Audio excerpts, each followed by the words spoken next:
Chapter 4. The Great Causal Body. I am. Up to this point in the text, the explanation has focused on the definition of the four bodies. Now we will see how knowledge arises in these four bodies. To gain the knowledge of objects with sight through the gross physical body, it is necessarily implied that all of the four bodies are instrumental in bringing this about. If we take into consideration a pair of eyes that are drawn in a picture, it is obvious to us that those eyes cannot see an object. In the same way, the physical eyes alone cannot see an object without the help of the subtle eye of the intellect. For example, when we see a mango or have the knowledge that this is a mango, but what would happen if we were only just to see what the physical eyes alone see? Of course, the physical eye should also see the object as a mango. However, it does not happen like that. Behind the physical eye is a subtle eye of the intellect, whose help is sought to know the mango. Yet even this combination of the physical eye and the subtle intellect is not sufficient. If these two do not have the support of the causal body, the intellect is dead. The causal body functions in various ways, like space or sky. The intellect needs the background of space in order to function. So now there is the I, the intellect, and space in the form of the causal body. But if there is no witness in the form of the great causal body as consciousness or I am, to connect these three, there is no knowledge of anything. Thus, in order to get the knowledge of objects, it is necessary for all four of these bodies to be present. Yet, if we look progressively from one body to the next, it needs to be pointed out that in order to know the activity or changes in the subtle body, the physical body is not necessary. Additionally, the activity or changes that occur in the subtle body, such as attraction and repulsion, thirst and hunger, and pleasure and pain, can be known only with the aid of the causal and great causal bodies. However, looking in the other direction, in order for knowledge to arise in the causal body, the help of the gross and subtle bodies is not required. It must be made clear that knowledge on any level is always dependent upon the great causal body. For gaining knowledge in the causal body, the elements of the subtle body, that is, mind, intellect, thinking processes, prana, and senses, are of absolutely no use. The elements of the subtle body only have influence over the gross and subtle bodies. The field of the causal body is entirely different from the gross and subtle bodies, and nothing from them can ever step into it. The question naturally arises at this point. If this is the case, how then can one enter into the great causal body? It is a fact that the scope of the mind and intellect is limited only to the subtle body, and they do not have the capacity to enter the further two bodies, the causal body and the great causal body.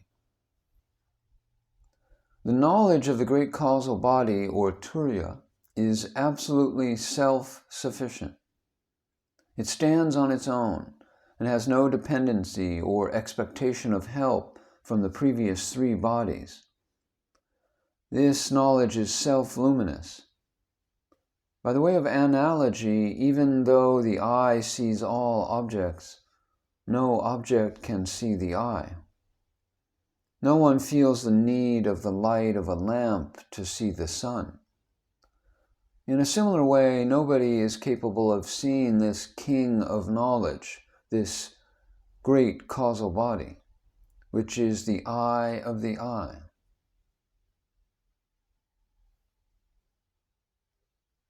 This knowledge proves its own existence by its own luminosity. Even though the eye cannot see itself, anyone who has eyes never has doubts as to whether he has eyes or not. He can see because he has eyes. This type of certainty naturally abides in him. In a similar way, one has knowledge of oneself while witnessing someone or something other than oneself. In order to see our eyes, we need a mirror in order to see the reflection of the eyes. That objective knowledge is only the reflected knowledge of the eyes. However, the true knowledge of the great causal body proves its own existence by witnessing everything other than itself. For its proof of existence, no other evidence is required. This knowledge of the great causal body is all-pervading, and yet it is as if it were invisible from the ignorant being's point of view. Instead of seeing the knowledge of the great causal body, for the ignorant, the gross physical body, which in proportion is like a poppy seed in the ocean, has become the biggest thing of all. The ways of this world are indeed perverse.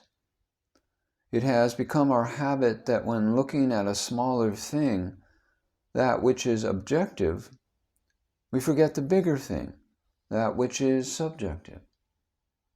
We abandon that which is self-proving and self-sufficient and praise artificial things. It is like when words of praise are given to beautiful electric lights, yet we fail to give the same praise to the light of the sun. Or when we look at pictures painted on a wall and forget the wall itself. The process is such that even when we look at a wall, we forget the house itself. And when we discover objects in the light, we forget about the light. And when we are reading letters written on a piece of paper, we are not conscious of the paper at all. What actually happens in this process is that in spite of the fact that the pervading substance is infinitely bigger, when we pay attention to the pervaded object, we forget the pervading substance.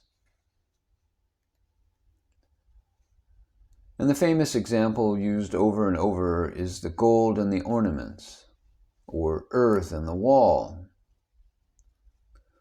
The gross is pervaded by the subtle, and the subtle is pervaded by the causal, and the causal is pervaded by the great causal as consciousness or knowledge. However, even with this being the case, the knowledge of the great causal body cannot be seen because everyone's attention is focused on the gross physical body and so-called world, all that which is objective. When the narrow focus of the aspirant widens, becoming that which is all-pervading, then one will have the vision of truth, the infinite knowledge that covers and envelops the vastness of space. Although the knowledge that abides in the great causal body is the destroyer of the causal body of ignorance, it cannot destroy the gross physical and subtle bodies. The ordinary and superficial objective knowledge that is gained through the gross physical and subtle bodies is not the destroyer of ignorance. Only that extraordinarily unique knowledge of the great causal body is the opponent of ignorance. Ignorance is actually sustained by ordinary objective knowledge. It is only after realizing the original knowledge when ignorance finally vanishes.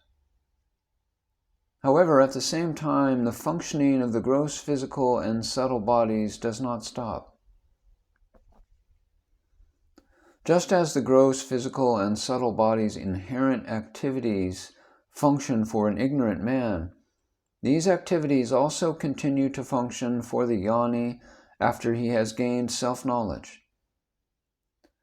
It is similar to the analogy of how the objects that are invisible in darkness are seen when the darkness is destroyed by the light of a lamp.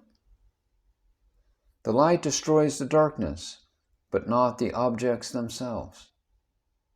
It is by the power of the light that the objects become known. It is only the darkness that is destroyed, while the objects are illuminated. In the same way, when one gains self-knowledge, the darkness of ignorance is completely eradicated, yet the gross physical and subtle bodies continue functioning.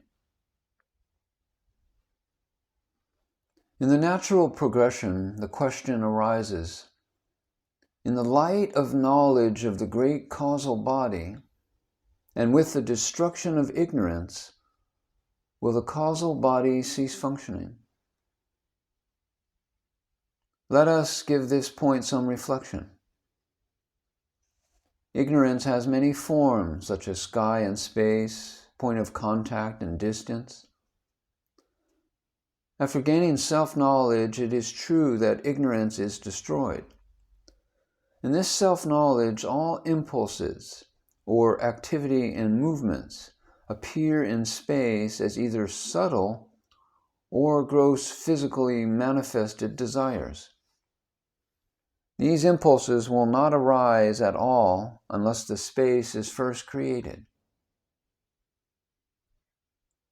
So what really happens is this. When one looks at these bodies after gaining self-knowledge, the four bodies appear or are viewed in reverse order from the sequence that was used when each body was being transcended in the process of arriving at self-knowledge. First, self-knowledge, I am, then the causal body in the form of space, then the subtle body, and after that the gross physical body, all readily appear and take form. However, before the activities and functioning of the gross physical and subtle bodies become apparent, although the ignorance in the causal body has been destroyed, out of necessity, the causal body establishes a step of space between the subtle body and the great causal body.